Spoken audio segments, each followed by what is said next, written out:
some of you had put into your arguments. I enjoyed the way you presented your arguments, and I could see the practice that had gone in. I guess for me, I think your organisation was good over both teams, and your arguments were good in both teams.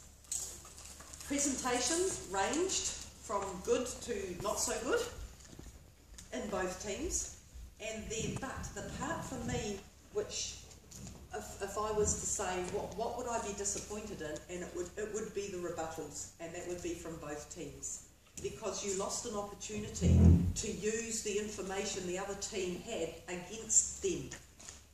So, for example, when you get up and you're giving a rebuttal, you can say, oh, to rebut Gemma's idea of such and such, or to rebut Tanaina's idea of such and such, or you can say that, but you don't need to. You just need to focus on the idea itself and say, in rebuttal to the negative team, I say negative team's idea of getting injured during prep. What's an injury for the learning that's involved? You sort of rebut the idea. So you try not to rebut the person themselves and their style of giving an idea across, because that's not the purpose of a debate, but you rebut the idea itself.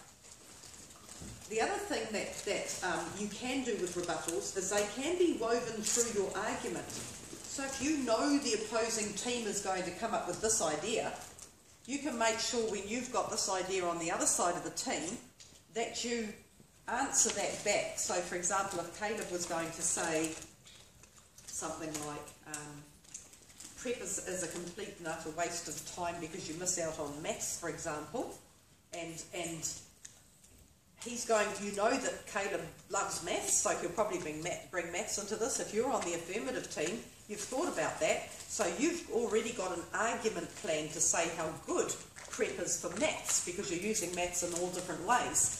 So if you have got your fifth speaker coming up, or your fourth speaker coming up, and Caleb's already had a turn on his team and he might have been the second speaker, that doesn't mean the fifth speaker can't rebut what the second speaker said.